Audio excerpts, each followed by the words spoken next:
The high unemployment rate is being blamed for the increasing drug problem in England, a problem that is mostly found in the poorer neighborhoods. To fight the threat here, the British have started a program that the United States has flatly rejected. Clean needles for junkies who turn in their used ones. The hope is to stop drug addicts from using dirty needles or sharing them, which is one way addicts can spread the virus to each other or to their sex partners. How often do you inject per day? How many times? About twice a day on average. This clinic is in Liverpool, 180 miles northwest of London.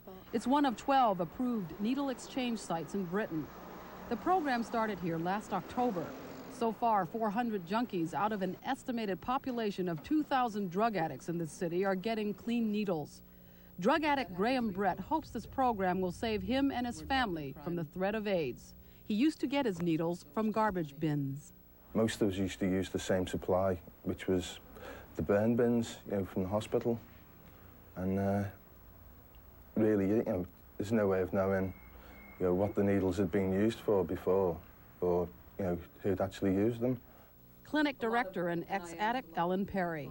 If our syringes aren't available for heroin injectors, you have a situation like you've got in America, you've got in Edinburgh, and you've got in European cities, where massive numbers of injectors share syringes and get the virus. Addicts are given 5 needles and instruction on how to use them. How do you locate your vein? Just tell me how you go about finding it. Yeah, have a piece of string. Yeah. And tighten it around the arm, use it as a turn key.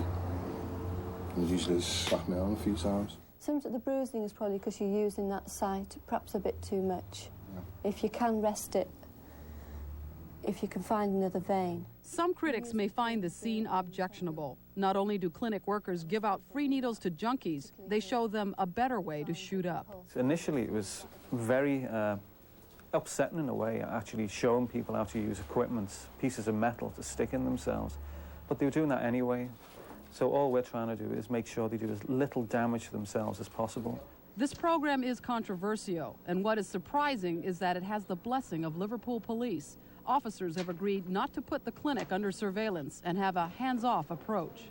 It is abhorrent to endorse somebody's drug habit. Yes, of course it is. Liverpool Police Superintendent Peter Deary. I would far rather that people who are going to persist in a drug habit will use clean equipment and we can safeguard the dirty stuff.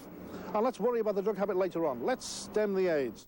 The Needle Exchange Project in England is just that, an exchange project. No one is pushed to get off drugs.